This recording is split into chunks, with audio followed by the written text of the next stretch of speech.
and I mentioned already, but mention again, is before we go to bed, to review our day. How did our day go? And pick one not so good thing we did during the day, one negative behaviour, and use these 4 opponent powers. Have sincere regret, reaffirm our positive direction that we want to follow our life, think of some sort of practical remedy, and then make a strong determination not to do that again. So that's going to be very helpful in reducing that negative imprint, that negative habit. Similarly, even more important, focus on one good thing we did during the day. Rejoice in that behaviour. Don't do cognitive fusion and praise yourself, but rather rejoice in that behaviour. And the second thing, make a strong determination to continue that good behaviour the next day. So that will increase the positive habit. But then I think one more thing we can do is think of one thing that we received during the day. And we receive so much every day, and we don't realise it. We take things for granted. Think of one thing that you received during the day and then have gratitude for that. And so that's really also going to shift our perspective of life. And then the very last thing we can do is, when we go to bed, is do the Shavasana practice that we did every evening here. Is go into bed, particularly if we notice that day where we still have a lot of agitation and tension in the body, a lot of things churning over in the mind, then get into the Shavasana position, and then in every out breath, simply release, keep releasing tension in the body and releasing any thoughts in the mind. Just keep doing that. And then do that as long as you can maintain some alertness. Once you start to get drowsy, then you mentally note, my meditation's finished, and then physically move out of that posture into whatever posture you use for sleep. So therefore, this is not only a shamatha practice particularly emphasising relaxation, but it's also a good way to transition into sleep. And similarly, in the middle of the night, if you wake up and have a hard time going back to sleep, now what happens, of course, is that we're lying there going, oh, I have to sleep, I have to sleep, I have to work, I have to sleep, and then we get agitated and can't sleep. So rather than that, go into the Shavasana posture and the same thing, releasing any tension, releasing any thoughts, and I think you'll fall asleep quite quickly. And even if you don't, because now you're very relaxed, you're still getting a lot of the benefits of the sleep anyway. So that's a little bit about how we can set up the day. So now if there's any questions on any of that, this is last opportunity. I think that the last year I was kind of stuck. I got stuck in the practice because in the mornings I have a lot of things in my head and it's hard for me to relax. As soon as you wake up? Yes. Yes, really. Right, and does that help you to start your day like that? No, I'm trying to do the meditation in the morning. Right. I'm sitting every morning and I can't relax. Well, then use the Shavasana posture. Okay. Much more relaxing. Use that. But then if you're finding you're getting drowsy, then maybe have your eyes open and maybe a bit more light in the room. I mean, not bright, of course, but more light, and don't sort of lie under the sheets and be very snug and warm, because you'll just go back to sleep. So maybe lie on top of the bed, and then maybe have the eyes open a bit and a little bit of light in the room, but then just really just releasing. If there's a lot of thoughts and tension, then just keep releasing that, keep releasing, keep releasing. But also, if we can set the motivation, like this motivation, I'm going to benefit others as much as I can, then already we're shifting the perspective from me out. Because as long as the perspective's on me, then there's very much danger. It's all about me. We get caught up in our own little sort of reactionary world. So if we really have that motivation there, and then we're doing the Shamatha, the Shavasana meditation, then we can go, okay, this is really going to be very helpful for me to be able to start my day to help people better, because I'll be more relaxed and open and so forth. So just do that. If, for example, we're reading a book that has some meditations written in it, or maybe if we take some of Maya's meditations, so we do the meditation with the text in front of us. So better would be record it yourself. Because otherwise, if you're looking and meditating, it's really like quite. Yeah. So then, just have that, record it yourself, and then because the thing is, if you record it, you can space it out. You know how much time. Whereas if you don't, you probably think, and then you're going fast, too slow. But then if you have a number of points and you say, okay, I want to cover those points in so much time, then you can have a timer next to you, and when you're recording, you can just say, okay, and then you have it spaced out well, and then you just listen to it. Much better. Okay, thank you. And if you don't like your own voice, like I don't like my own voice, Okay, that's a good point, because that's true actually. what you can do is find someone else to do that. I do volunteers. I find myself in the Shamatha practice switching my object, switching it. Switching it now. Yeah, so I mean, I can be sitting, doing breathing, and then there's a sound, and then that becomes the object. Right, And I fix no. my attention on that. No. And it can be the same meditation. Right. So I'm just wondering how effective that is, or because it depends also where I am. Sure. So is it effective or is it not? How do I I think. balance Yeah, that? I think we can have a middle way approach there. In general, of course, if we're focusing on an object and something else comes up and we move to that, then we're not in control. The mind is dictating where to go. So that's not so helpful. So therefore, if you're meditating on the breath and the sound comes, then just let go and come back, let go and come back. That's a general point. But there may be an occasion where you're doing this at home and then suddenly your neighbour's banging on the wall constantly because they're doing some home renovation. Then, of course, that's going to keep pulling the attention and probably you're going to get frustrated. So then what we can do in that occasion is, for the rest of that meditation, shift to the sound.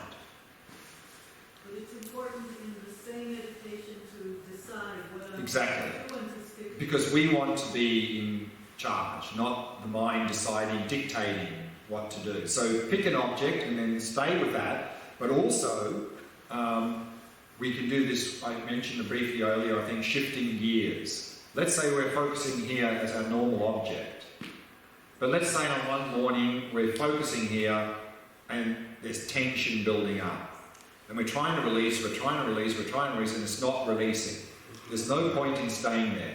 Shift back to the abdomen or full body, relax. When we're more relaxed, then come back here. So that is okay because we are doing that for a particular reason, but I wouldn't recommend if we're using an object and then something else starts appearing, we shift to that and we shift to that and we shift to that. That's not really going to be very helpful. Okay, but the thing is that, like, let's say I'm very happy with the breath awareness. So I'm just thinking, like, resting in awareness is also very nice. So, and they're both very interesting. So how do you said Yeah. what you're most enthusiastic, but I'm Right. So what I would recommend then is for some period of time, maybe some weeks or longer, stay on one, and then maybe if you find like after 4 to 6 weeks of the breath, you start to get a little bit stale and you're not keeping the enthusiasm, then maybe go to the awareness for 4 to 6 weeks, like that. And how do I keep me trying to keep my perseverance in meditation? How do you keep it from turning into aversion from the habit? Aversion. Okay.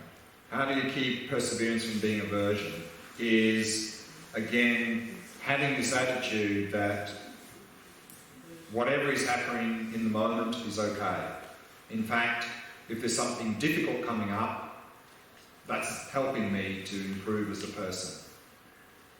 Again, it's not so much what happens to us, but how we respond that's important. So to really have this sort of perspective is that suffering is not coming from there. Suffering is coming from reacting to what's coming from there. That's where suffering's coming from. And specifically in meditation. Yeah. So in meditation, again, is to have no expectation. Because if we have expectation and something comes up unexpectedly, we'll get frustrated. We'll have aversion. Because we won't want that. Because I want this. I don't want that. I didn't expect that. Go away. Then of course, we're just going to have aversion. So, again, to have a long-term perspective and understand in the short term all sorts of things will come up. And actually, that these things come up is helpful because it helps us to move forward as a person, to develop as a person. So we're not trying to just find a nice little quiet, peaceful state, because then we're just trying to withdraw from all of that stuff out there. What we're trying to do in all of these practices is develop the ability to be better present in the world, and of course there'll be a lot of difficulties in the world, and so if we can start to work with these difficulties in meditation, that will also prepare us better to be able to work with difficulties in daily life rather than just suffering and reacting and suffering. So again, to have this perspective of acceptance. Whatever's happening in the present moment, that's it. Not to have this, I hope this happens and that doesn't happen. If we have that, then we're just going to react. We're going to have aversion. One more little thing. You mentioned an app that gives you like mindfulness reminders. Yeah, there's a number of them. One I think is called Mindfulness Bell is one. There's a number of them there. When I was in Vipashyana, there was a guy there who sometimes ran the meditation sessions in the morning. His name was Richard, I think. Richard, Yeah. And he told us one morning a story, his personal story, of how he did lots of Theravada Shamatha practice and gone really swept away by it, in the sense that he kind of became like a meditation junkie, that he for hours every day, and he lost his job, and he really became self-absorbed in that. Yeah. And I see this, yes. and that story had an impact on me, and I thought to myself, okay, so if I do every day for 20 minutes meditation, maybe it won't get there, but eventually I want to do more, to be able to do shamatha for longer and longer. Great. And I am afraid that No, so remember the other day we had that model, the 4 balances, motivational, attentional, cognitive and emotional. Right.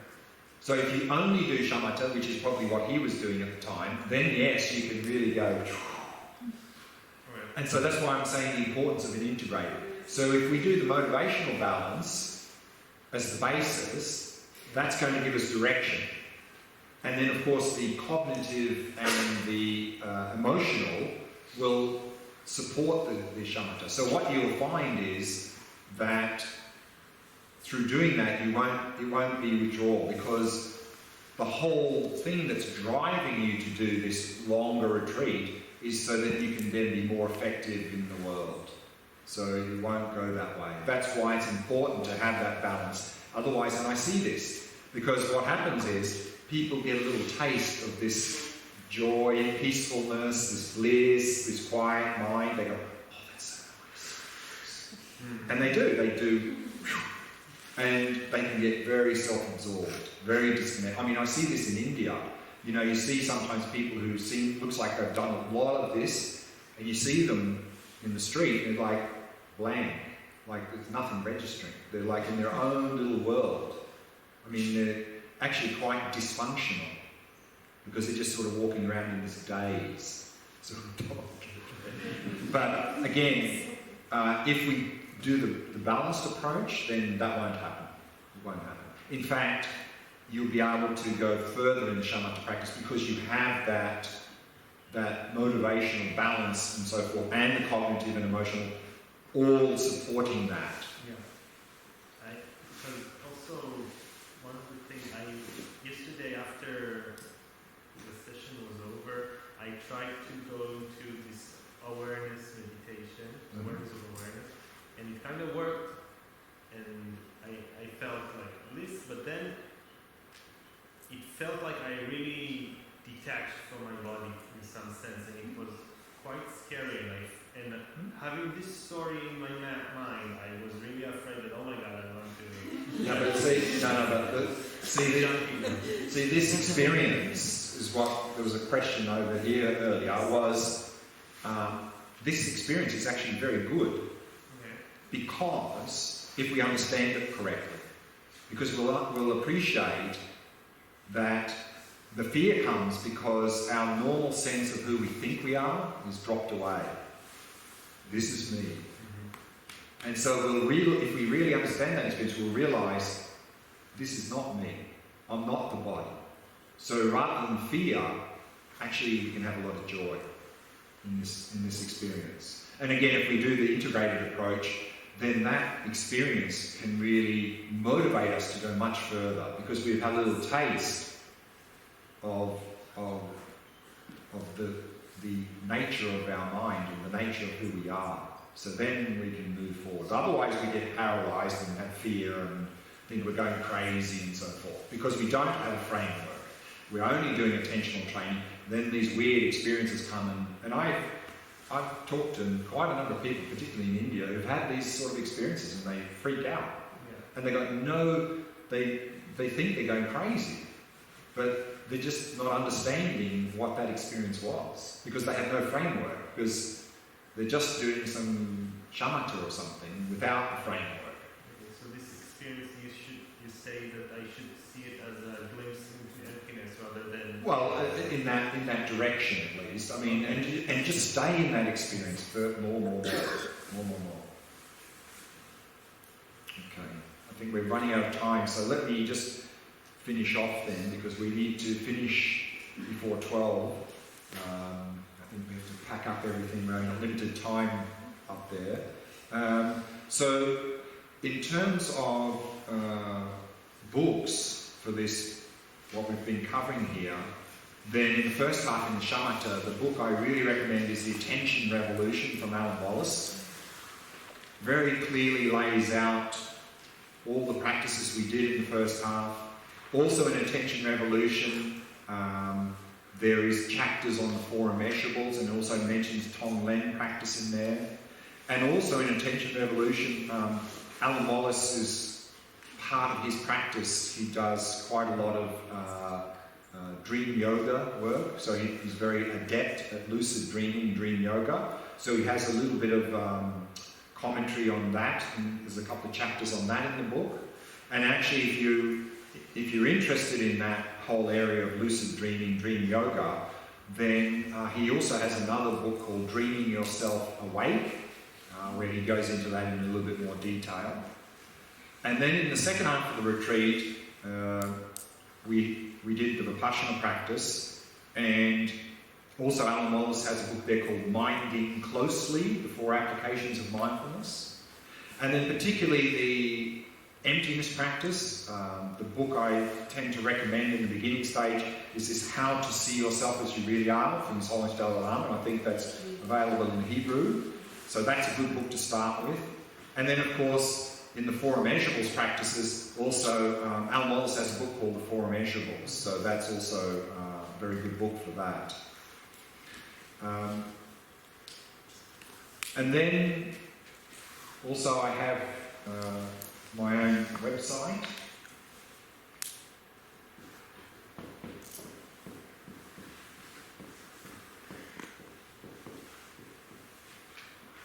glensvensson.org, and on the website I've got lots of materials. I have lots of links to audio and video for various courses and retreats that I've run.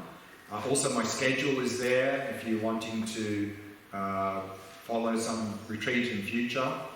And also then there's a contact page there. If you want to send me any questions at any time, you can write me a question and I'll try and help you with that.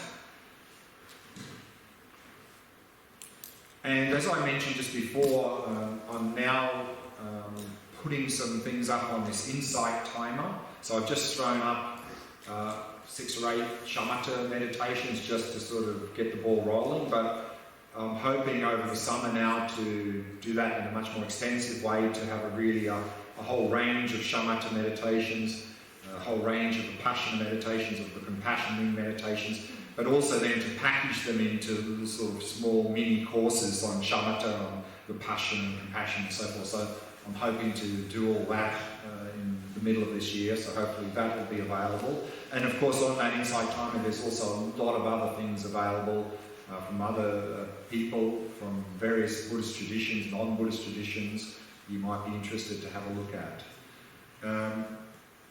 That's all I really wanted to cover in the retreat, so I think I've come to the end. Any very last questions? How it's called the last Website or Insight Timer. Insight Timer.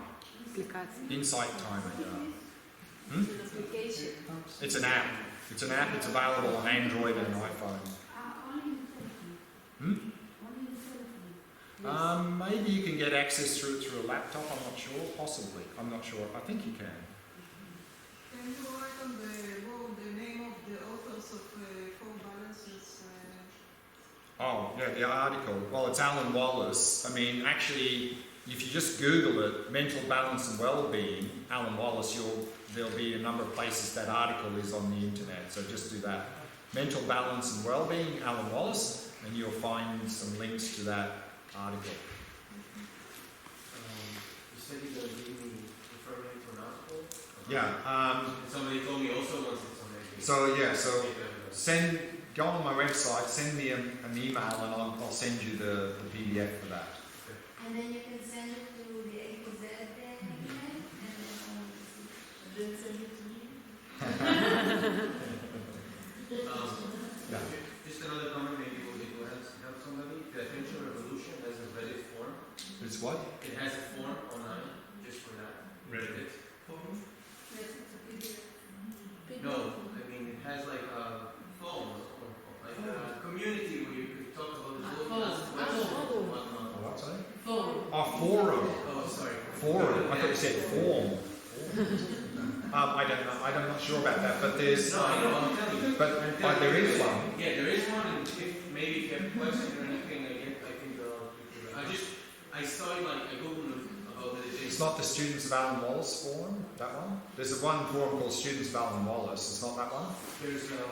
It's a specifically attention group. Reddit. Yeah. So inside, I think there's one about it. I'm pretty sure I saw it the day before I entered. So maybe he doesn't exist. But I think he does. Maybe from his own side, he does. Okay, then maybe we can wrap it up there. So I'd just like to finish by thanking, of course, Dharma Friends for inviting me here to lead this retreat. And of course Maya for leading the morning meditations, and Sippy of course for leading the yoga sessions, and Yael and all the other volunteers for putting this together and supporting this retreat. Of course without all these people we wouldn't be able to do this retreat. And then lastly I'd like to thank all of you for making the time and effort to come here for these 10 days. And so I really hope that you got something out of this retreat, and if you did, don't just leave it as a nice memory, but take it home with you, integrate it into your life, improve yourself as a person, and then help others as much as you can who are around you, because the world needs a lot of help. So, Thank you.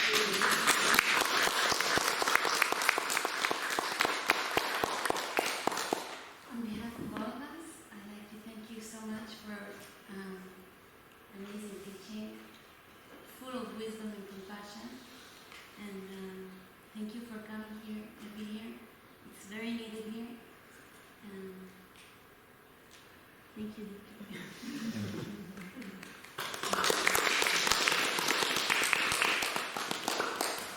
Actually, regarding next year, I'm going to be talking to Leora soon about that, and looks like probably March, sometime towards the end of March, and maybe we'll do, I think because Jada Rinpoche now is coming every year doing this Mahamudra, and he's going to be starting to follow this text next year, which I lead retreats on that text, so maybe next year's retreat will be a more Mahamudra retreat. So that's it.